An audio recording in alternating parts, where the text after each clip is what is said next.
Rencontre, une émission de Jean Corcos consacrée à la connaissance du monde musulman.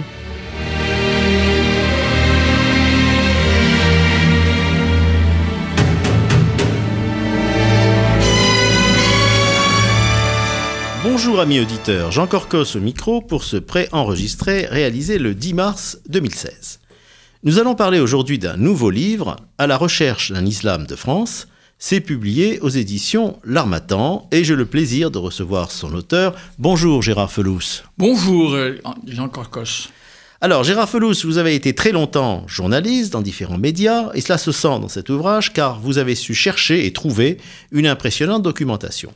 Mais surtout, vous avez été pendant plus de 20 ans le secrétaire général de la Commission nationale consultative des droits de l'homme et à ce titre, vous avez suivi de très près les problèmes sociétaux posés à la République et en particulier les problèmes qui touchent à la symbiose entre les religions et la société civile, avec bien sûr les enjeux et menaces pour la laïcité. L'émergence de la religion musulmane, devenue en quelques décennies la deuxième de France, et les relations entre l'islam et la République ont suscité un nombre infini de prises de position, décisions alternativement de la droite et de la gauche, rapports, enquêtes, bref, un empilement de données au fil des années et une situation mouvante sur laquelle il était temps de faire un point. Votre livre le fait, longuement, puisqu'il représente près de 450 pages pour les 2 tomes réunis, mais il venait à point nommé, alors que le précédent état des lieux, Les musulmans en France, de Bernard Godard et Sylvie Taussig, date de 2007. Et il s'est passé beaucoup de choses depuis. Nous allons donc parler du premier tome de votre ouvrage, sous-titré « Le profil de la deuxième religion, méconnue des Français ». Et puis, dans une prochaine émission, on évoquera les relations souvent compliquées de l'islam de France avec l'État laïque. Alors, Gérard Felous, 2 mots, pourquoi cet ouvrage ? Ce qui m'a motivé est en premier lieu ce que vous venez de dire, c'est-à-dire le martèlement de l'information au quotidien, fragmentaire, pour le public français, et particulièrement pour les Français de confession juive. C'est une approche anxiogène, parce qu'on ne voit pas le tableau dans son ensemble. Et mon ambition était de donner une vue synthétique, une vue explicative en géopolitique de ces phénomènes. Tout à fait. Et je dois dire que j'ai pensé à ce que vous venez de dire parce que malheureusement, dans une grande partie de notre communauté, on entend ce discours anxiogène. La France est en train de s'islamiser, l'écrasante majorité des musulmans sont acquis à l'islam politique, donc ce sont des antisémites, etc. Et c'est bien que vous ayez fait ce travail. Alors, on va justement essayer de répondre à ce discours alarmiste en parlant de votre chapitre 1, qui donne un très très grand nombre de chiffres.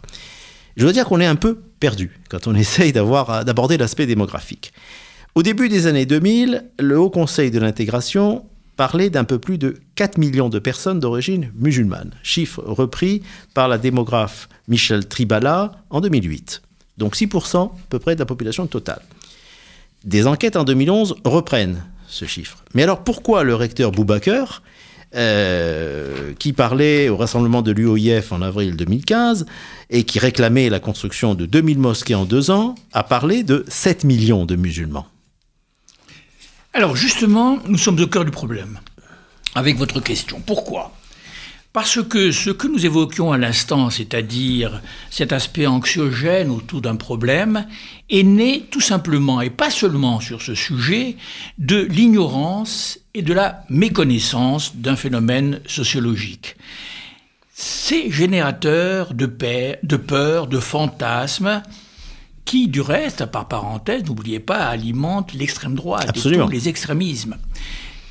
Pour nous, Juifs de France, il faut nous mettre nous-mêmes en garde. Et je vous rappellerai très rapidement que le judaïsme européen, jusqu'à ce jour, a un dramatique souvenir du temps où un dictateur a laissé croire à tout un peuple civilisé, le peuple allemand, que les Juifs avaient envahi le pays, qu'ils détenaient les fortunes, qu'il était à l'origine de la crise économique en Allemagne, avec ce que vous vous souvenez.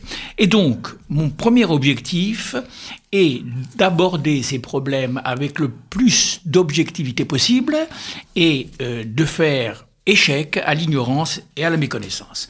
Quant au problème très précis des chiffres et des statistiques. Alors, voilà une occasion pour éclairer sur cette ignorance et cette méconnaissance.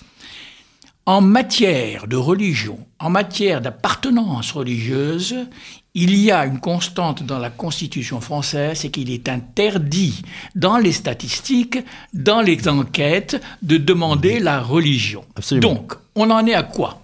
On en est à ce que les sociologues fassent des sondages sur un nombre relativement important de personnes pour connaître, grosso modo, quelles sont ces tendances.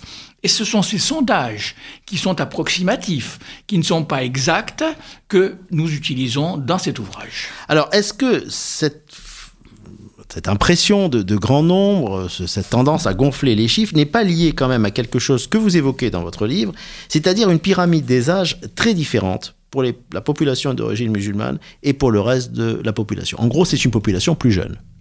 C'est une population plus jeune et pas exactement. Pourquoi?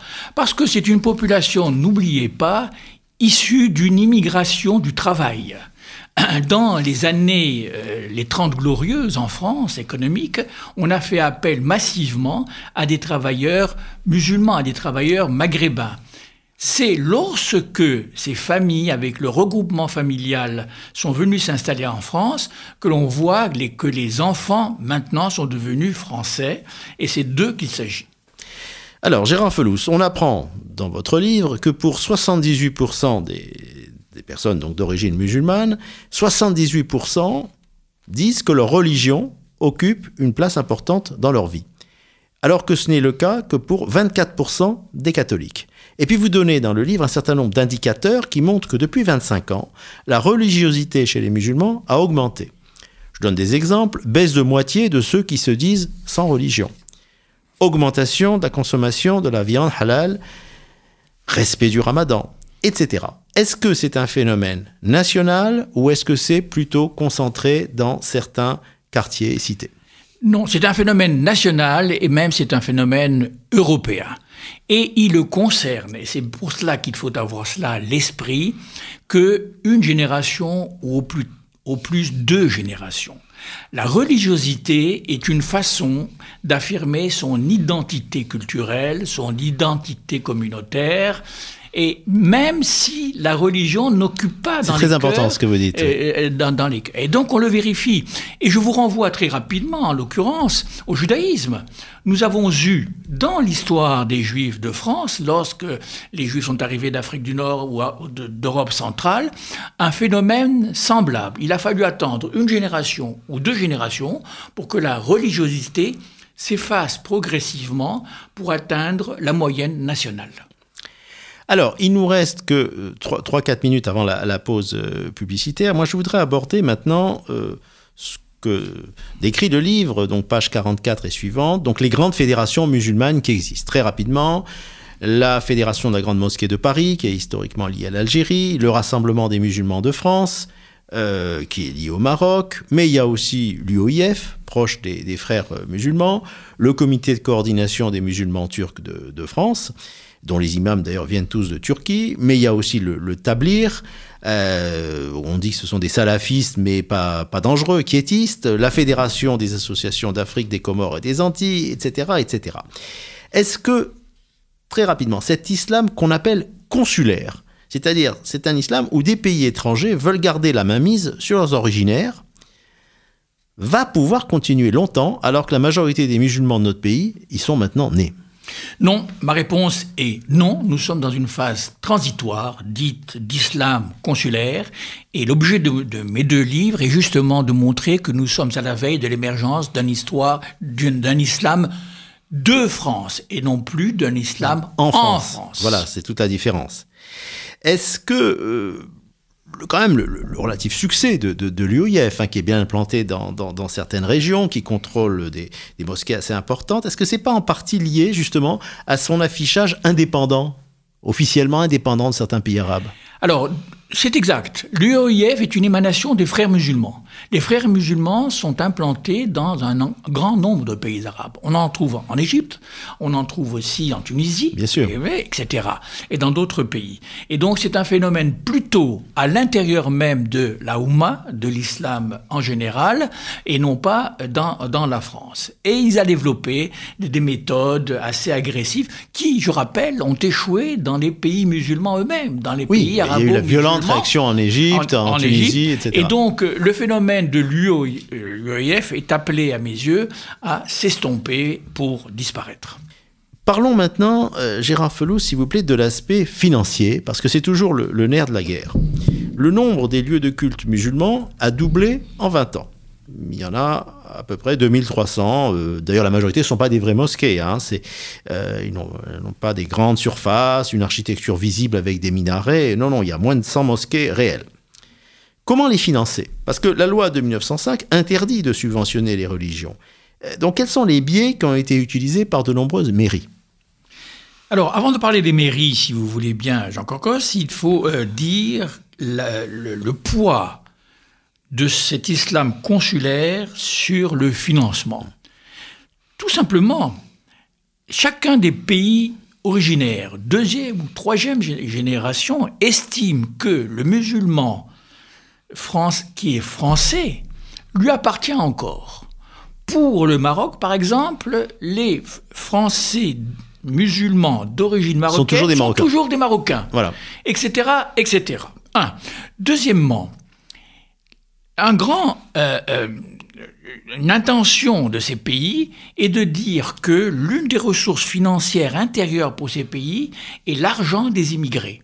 Or, ce ne sont plus des immigrés. Bien sûr. Donc, on attend quand même d'eux qu'ils rapatrient auprès du cousin, de la cousine, de la grand-mère, etc., qui est resté au pays, une partie de leur salaire. Ce qui n'est plus le cas. C'était le cas durant les 30 Glorieuses. Aujourd'hui, ça n'est plus le cas. Troisièmement, et vous l'avez rappelé, interdiction pour l'État français de financer les cultes. Donc, comme pour le judaïsme, ce sont les fidèles de chaque culte qui sortent de leur poche de l'argent.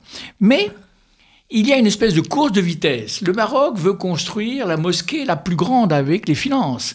L'Arabie saoudite veut construire aussi la mosquée la plus grande. Reste une question tout à fait importante que vous avez soulevée, c'est les produits de la vente halal en particulier et l'échec de la fondation des œuvres de l'islam qui était destinée à financer. Alors c'est votre livre, effectivement, qui en parle, c'est-à-dire qu'il faut quand même rappeler, Dominique de Villepin étant à l'époque Premier ministre, a essayé de créer une fondation des œuvres de l'islam pour que ce soit de l'argent français qui finance le culte musulman, et ça a été un échec total. Voilà. Alors, est-ce qu'on a une idée du pourcentage de fonds venus de l'étranger pour financer le culte musulman en France ? Non, les chiffres n'existent pas. Et je ne me suis pas laissé aller à désigner ou un pays ou des sommes, mais de donner des... Alors, par exemple, je passe en revue un certain nombre de ce qu'on appelle des mosquées cathédrales. Des très grandes mosquées, oui. Et on sait, parce qu'il faut, auprès des autorités françaises financières, savoir d'où viennent les fonds. On sait que les fonds viennent pour la majorité d'un certain nombre de pays, Arabie Saoudite, Qatar. Du Golfe, voilà. Du Golfe, grosso modo, ou du Maroc. Mais je ne me suis pas laissé aller à chiffrer ce flux financier. Très bien.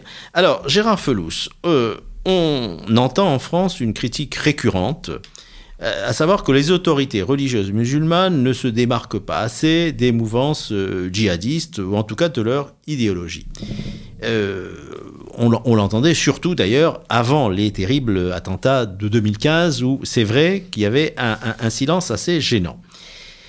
Seulement, la question que je me pose, c'est est-ce que cela aurait été possible ? Je veux dire en termes d'autorité religieuse audible par les musulmans. Parce que l'islam en France est dans son immense majorité sunnite, donc ne reconnaît pas de hiérarchie religieuse. Alors on parlera du CFCM dans l'émission suivante, mais on peut tout de suite dire que ce n'est qu'une structure administrative, interlocuteur de l'État pour la gestion du culte, mais pas du tout une autorité théologique. Or, les seuls guides spirituels qui existent sont des imams qui guident la prière, Et le problème, c'est que la majorité viennent encore de l'étranger, ils sont peu audibles, donc pour le public français. Et puis, il n'y a pas de jurisprudence locale reconnue sur un plan théologique. Et lorsqu'il y a des fatwas qui arrivent, eh bien, elles viennent soit du Moyen-Orient, et ce qui est inquiétant, et ce que j'ai découvert dans votre livre, soit d'instituts ou de centres, mais en fait pilotés tous par des proches de l'UOIF. Alors, d'abord, Jean Corcos, il faut que je vous remercie d'avoir lu très attentivement mon ouvrage. Et bien entendu, je saisis l'occasion pour inviter vos auditeurs, nos auditeurs, à en faire autant. On vous redonnera le nom. Et aussi bien. Sur ce point, il y a le deuxième grand échec, à mon avis, de l'organisation de cet islam. Alors, je ne dirais plus échec, je dirais période de transition, période transitoire. Oui, les imams qui sont en France, pour une part du reste qui ne parlent que l'arabe et non pas le français, ce qui pose un très gros problème, sont envoyés par les pays dits d'origine. Bon, première chose. Qu'ils aient une tendance frères musulmans, ça je ne généraliserai pas, c'est pas sûr du tout. La question la plus importante, c'est que pour l'heure, le judaïsme de France, que j'espère voir se constituer... L'islam de France, vous voulez dire? L'islam de France, sur le modèle du judaïsme de France, voilà. C'est pas un lapsus inutile, ne s'est pas doté d'une instance religieuse. Tout à fait. Comme vous l'avez rappelé, il dépend d'un Conseil européen pour la fatwa et la recherche qui siège à Londres, et il a mis sur le chantier un Conseil théologique des musulmans de France, CTFM, qui n'est pas encore né pour l'heure. Et il y a là un paradoxe tout à fait curieux. Les imams qui viennent de l'étranger, qui sont acceptés sur le territoire pour animer les mosquées de telle ou telle obédience, ces imams-là, on leur apprend le français, on leur apprend la laïcité, on leur apprend les règles en France, par exemple, non pas à l'université, mais à l'Institut catholique. Qui a bien voulu aussi leur apprendre ce qu'on apprend aux curés. Tout à fait. Aux personnes. Alors, on reviendra dans l'émission suivante, si vous voulez bien, donc sur la formation des imams. Bon, cette inquiétude par rapport donc aux mouvances, disons, musulmanes les plus éloignées des valeurs de notre République, eh bien, elle vous a évidemment interpellé, puisque vous consacrez près de 50 pages donc à ces mouvances. Alors vous partez de l'UOIF, donc très proche des frères musulmans, et vous arrivez au final avec une gradation aux centaines de jeunes qui sont partis faire le djihad en Syrie. Est-ce que, d'après vous, les agendas politiques des proches des frères musulmans et des djihadistes sont les mêmes et il n'y a qu'une différence de stratégie entre eux, c'est-à-dire le califat mondial? Non, pas du tout. Pour simplifier, on vient de citer deux tendances, les frères musulmans et les djihadistes de Daesh, par exemple, mais il y a, et je les détaille dans l'ouvrage, toute une série de tendances. Et ce sont des tendances qui sont dans les pays d'origine aussi, et qui essaient de s'implanter auprès des musulmans qui vivent en France.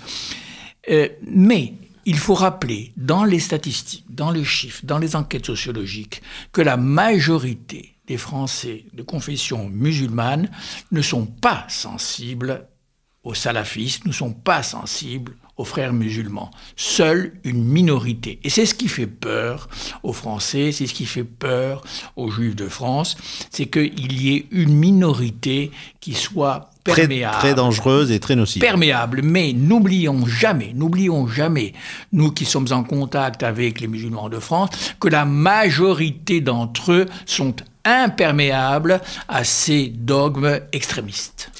Alors, dans les 2-3 minutes qui nous restent avant la fin de notre émission, je dois dire que votre livre s'achève par l'évocation d'un certain nombre d'intellectuels musulmans ou d'associations qui se sont exprimés ces dernières années en faveur d'une réforme théologique, d'une adaptation au contexte français de la laïcité. Bon, je cite les noms, Abdelnour Bidar, le regretté Abdelwahab Medeb, Aleb Bencher, Malek Chebel et d'autres. Mais quelle est leur influence ? parce que ce ne sont pas des théologiens, ils ne sont pas soutenus par les grandes fédérations musulmanes, et il y a quand même un décalage, c'est-à-dire que les grands médias nationaux leur donnent souvent la parole, mais si vous prenez les sites musulmans qui sont très suivis, je ne crois pas que ce soit le cas, hein, oumma.com ou autre. Alors vous venez d'aborder là un problème tout à fait fondamental qui est proche à l'islam en général. C'est que contrairement au judaïsme, contrairement au christianisme, il n'y a pas eu à ce jour de réforme ou de réformisme dans la religion musulmane. Il y a eu au XIXe siècle une tentative de réforme que l'on appelait l'Ittihad et qui a échoué. Donc, premier constat. Deuxième constat, c'est ce que vous venez de dire, ce sont des intellectuels musulmans qui essayent de repenser leur islam. Et c'est par eux que l'on sera acheminé progressivement et en France pour un islam de France réformé. Européen. Et européen. Eh bien, merci Gérard Felous. Alors, je redonne donc le titre de votre livre, hein, donc, dont nous recommandons l'achat et surtout la lecture à nos auditeurs. Donc, de Gérard Felous, À la recherche d'un islam de France, c'est publié aux éditions L'Harmattan. Alors, il y a 2 tomes, hein, bien sûr, il faut lire les 2 tomes. On n'a pas donc vraiment discuté des relations avec l'État français, les problèmes de la laïcité. Ce sera le cas justement de l'émission suivante que vous entendrez donc dans 2 semaines. Merci Gérard Felous. Je vous remercie. Merci amis auditeurs de nous avoir suivis et je vous donne donc rendez-vous dans 15 jours. Au revoir.